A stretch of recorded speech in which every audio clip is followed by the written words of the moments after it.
presento a las joyas del hombre. Así es, estoy hablando de la posesión más preciada por el hombre: los testículos. Cuando se trata de la anatomía de estos pequeños órganos, puede ser casi tan dolorosa como un golpe bajo. Pero no te preocupes, tendremos cuidado. Es hora de, delicadamente, aprender la anatomía del testículo y epidídimo. Durante este tutorial aprenderemos sobre las estructuras que vemos en esta imagen. Exploraremos por completo la estructura y función de los testículos, incluyendo las numerosas capas faciales que lo rodean. Después continuaremos con las diferentes partes del epidídimo, seguido por el conducto deferente, y discutiremos por qué estos órganos funcionan como una línea de ensamblaje para la maduración de esperma. Luego recordaremos su vascularización e inervación y concluiremos con algunas correlaciones clínicas. Muy bien. Empecemos con la estructura y función de los testículos. Todos sabemos que los testículos son los órganos sexuales primarios del sexo masculino y se encuentran en la región subpúbica de la pelvis, junto al resto de los componentes reproductivos masculinos. Los testículos son unos órganos ovoides y bilaterales que miden aproximadamente 4 centímetros de largo por 3 centímetros de diámetro en el hombre adulto. Tienen dos funciones: producción de esperma y secreción de testosterona. Los testículos se encuentran dentro del escroto, un saco cutáneo fibromuscular que cuelga por fuera del cuerpo y que contiene los testículos, los epidídimos y las porciones distales de los cordones espermáticos izquierdo y derecho. Varias capas faciales contienen estas estructuras, que actúan protegiendo y regulando los testículos, empezando superficialmente con la piel del escroto, el dartos del escroto, la fascia espermática externa, la fascia y músculo cremaster y la fascia espermática interna. El testículo en sí también se encuentra recubierto por muchas capas, que se conocen como túnicas. Estas son la túnica vaginal, túnica albuginea y túnica vasculosa. La palabra túnica significa vestimenta en latín y es comúnmente usada en biología para describir las capas que revisten un órgano. La túnica más externa es la túnica vaginalis, que consiste en dos capas llamadas capa visceral y capa parietal. Esta capa en realidad está derivada del peritoneo y continúa hacia los testículos mientras descienden del abdomen. Si miramos la imagen de cerca, podemos ver que, aunque parezcan dos capas diferentes, de hecho son continuas entre sí. La capa visceral es la capa más interna y se encuentra firmemente adherida a la mayoría del testículo, excepto en su ilio. La capa parietal es la más externa y se refleja sobre el polo anterior del epidídimo y sobre la pared escrotal. Está separada de la capa visceral por la cavidad de la túnica vaginal. Esta cavidad contiene un poco de líquido lubricante secretado por las membranas serosas de ambas capas y amortigua al testículo. La siguiente capa, la túnica albuginea del testículo, es gruesa, rica en colágeno y se encuentra debajo de la capa visceral de la túnica vaginal. El colágeno le otorga un color blancuzco y proporciona fuerza. La túnica albuginea rodea únicamente al testículo y no al epidídimo. La última capa es la túnica vasculosa, que está fuertemente adherida a la túnica albuginea, por lo que es comúnmente olvidada. Debido a esto, es difícil de ilustrar y es mejor visualizada bajo el microscopio usando cortes transversales delgados del testículo con tinción tricrómica.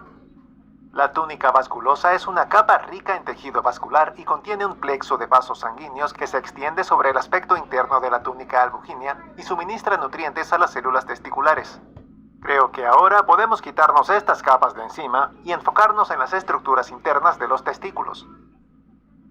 A lo largo del borde posterior del testículo, la túnica albuginea y vasculosa se proyectan hacia adentro para formar el mediastino del testículo, una continuación de la túnica albuginea y vasculosa.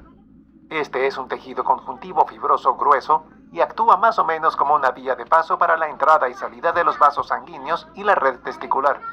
El mediastino testicular también alberga la red del testículo, que veremos a continuación. Si nos acercamos un poco al mediastino del testículo, ¿logras observar una red fibrosa que irradia hacia adentro del testículo? Pues esta red fibrosa son los tabiques testiculares. Al igual que el mediastino, los tabiques testiculares se derivan de la túnica albuginea y vasculosa. Por lo tanto, se componen de fibras de colágeno y se integran con tejido vascular. Estos tabiques tienen un trabajo muy importante ya que definen y llevan nutrientes a los lóbulos testiculares. En realidad, hay aproximadamente entre 250 y 300 de estos lóbulos en cada testículo, siendo los del centro generalmente más grandes que los de los extremos superior e inferior. Pero, ¿cuál es el punto de estos lóbulos y qué son estos túbulos dentro de ellos? Típicamente, cada lóbulo se compone de 3 túbulos seminíferos contorneados. También hay túbulos seminíferos rectos, pero estos los veremos más adelante. Los túbulos seminíferos contorneados proveen un ambiente favorable para la espermatogénesis. Esta es solo una palabra complicada que se refiere a la diferenciación de las células germinales a espermatozoides. Hay 2 células exclusivas de los hombres para este trabajo: las células sustentaculares, o de Sertoli, que representan la mayoría del epitelio tubular, y las células intersticiales, o de Leydig, que se encuentran en el intersticio. Podemos ver estas células si miramos a través del microscopio. Las células sustentaculares, o de Sertoli, se desarrollan a través de la espermatogénesis, y las células intersticiales, o de Leydig, sintetizan y secretan andrógenos, incluyendo la testosterona, que es importante en la regulación de la espermatogénesis. Podemos ver los 2 tipos de células en este corte histológico. Pero si quieres más información, no olvides revisar nuestro contenido acerca de la histología de los testículos. Imagínate por un segundo que eres un espermatozoide. Iniciarás tu recorrido desde los túbulos seminíferos contorneados y tienes que viajar cerca de 7 metros para llegar hasta el orificio externo de la uretra. Si escalamos el tamaño de un espermatozoide al de un humano, sería equivalente a unos 260 kilómetros. Así es que la conservación de energía es esencial y mientras nosotros podemos simplemente usar el autobús, estos flujos no están disponibles para los espermatozoides. Por lo tanto, debe existir otros medios de conservación de energía. Los espermatozoides solo son móviles una vez hayan cruzado el epidídimo.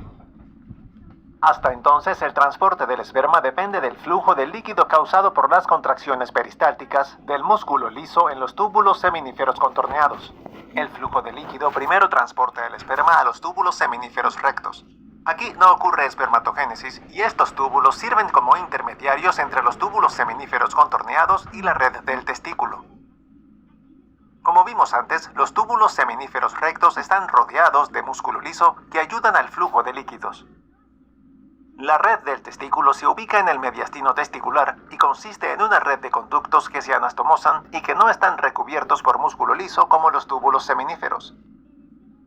La función de la red del testículo es condensar los numerosos túbulos seminíferos en aproximadamente 15 conductillos eferentes del testículo. Estos conductillos perforan la porción superior de la túnica albuginea y salen del testículo. Los conductillos eferentes ayudan a asegurar la absorción de agua del líquido producido por el testículo. También están rodeados por una capa delgada de músculo liso que se contraen de manera peristáltica para continuar el flujo de líquido. Estos conductillos son inicialmente rectos, pero rápidamente se vuelven más grandes y altamente contorneados, formando la cabeza del epidídimo. Y con esto salimos del testículo y entramos a la segunda sección del video, la estructura y función del epidídimo. El epidídimo es una estructura tubular curva o arqueada que se asienta en gran parte del aspecto posterior del testículo.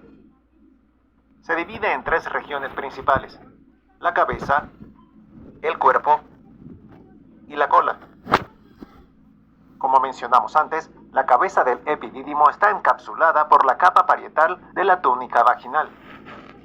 El resto no está cubierto por ninguna túnica. La cabeza está ligada al extremo superior del testículo por medio de los conductillos eferentes, aproximadamente 15 de estos. Estos conductillos se unen para formar el conducto único del cuerpo del epidídimo, el cual está sumamente enrollado y unido por bandas fibrosas de tejido conjuntivo. Notarás en la imagen que algunos conductillos eferentes fluyen directamente al cuerpo del epidídimo, y mientras esto es correcto, la mayoría de ellos forman la cabeza. El conducto único del cuerpo del epidídimo forma la cola en la porción inferior del epidídimo. Posteriormente, la cola del epidídimo continúa como conducto deferente. El epidídimo no es solo un tubo por el que atraviesa el esperma. también juega un papel importante en la maduración de espermatozoides. Los espermatozoides, recientemente diferenciados, requieren aún más desarrollo para volverse móviles y fértiles. Debido a esto, podemos comparar el epidídimo con una línea de ensamblaje biológica donde el esperma inmaduro entra por medio de los conductillos eferentes y el esperma maduro, listo para la eyaculación, sale por medio del conducto deferente. El proceso de maduración compacta el ADN dentro de la cabeza del espermatozoide y modifica la membrana plasmática de la cabeza haciéndola más pequeña y eficiente para la motilidad.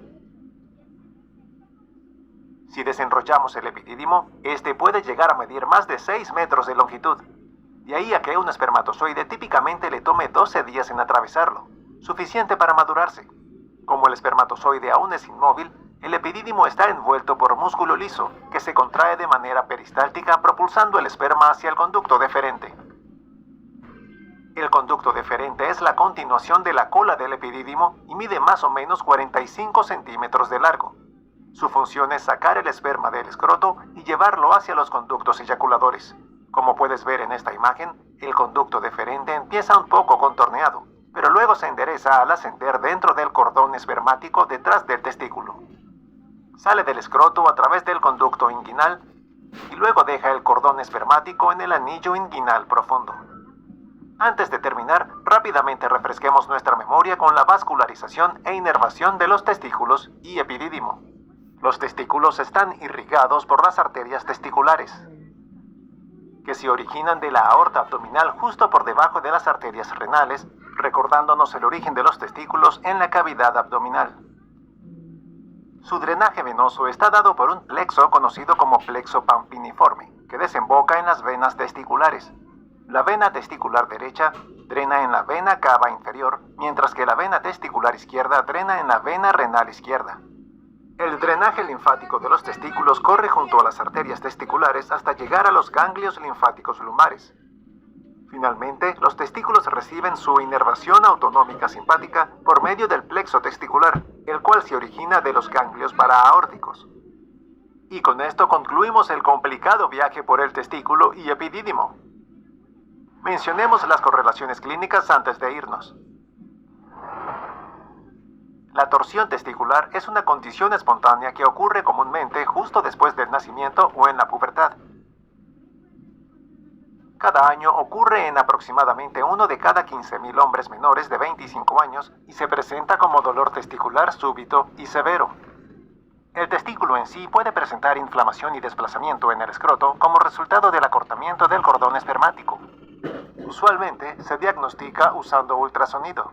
El tratamiento implica físicamente desenroscar el testículo a través del escroto. Casos severos requieren una cirugía donde se corta a través del escroto para llegar inmediatamente al cordón enroscado. El rápido diagnóstico y manejo son cruciales para evitar el infarto o daño permanente a los testículos, y si se corrige en las primeras 6 horas, el pronóstico es muy favorable sin secuelas duraderas. Sin embargo, si pasan más de 6 horas, el resultado puede ser desfavorable, como infertilidad y eventualmente necrosis tisular. Resumamos lo que aprendimos hoy. Aprendimos sobre el trayecto del esperma desde los túbulos seminíferos hasta los conductos deferentes y todas las estructuras que lo hacen posible. Iniciamos con las capas del testículo, que son las túnicas vaginal, la túnica albugínea y la túnica vasculosa. Después nos acercamos un poco y vimos las estructuras internas del testículo y cómo están separadas en lóbulos por los tabiques testiculares, que son continuaciones de la túnica albugínea. Estos lóbulos están llenos de túbulos seminíferos altamente contorneados, donde ocurre la diferenciación de los espermatozoides, gracias a las células sustentaculares o de Sertoli y las células intersticiales o de Leydig. De aquí, los espermatozoides viajan a través de los túbulos seminíferos rectos hasta la red del testículo en el mediastino del testículo. La red del testículo funciona condensando los múltiples túbulos hasta ser más o menos 15 conductillos deferentes, que transportan los espermatozoides fuera del testículo y adentro de la cabeza del epidídimo. Mientras los espermatozoides atraviesan la cabeza y cuerpo, estos se maduran y modifican para volverse móviles. El esperma después se almacena en la cola, lista para ser empujada al conducto deferente durante la eyaculación. Finalmente mencionamos la vascularización e inervación de los testículos. Vimos que la irrigación arterial viene de las arterias testiculares, con el drenaje venoso ocurriendo por medio del plexo pampiniforme y venas testiculares. También vimos que el drenaje linfático llega hasta los ganglios linfáticos lumbares y, para terminar, que la inervación proviene del plexo testicular. Y esto nos trae al final del Bueno, video. acá cochino. Espero que hayas disfrutado este tutorial y gracias por acompañarnos.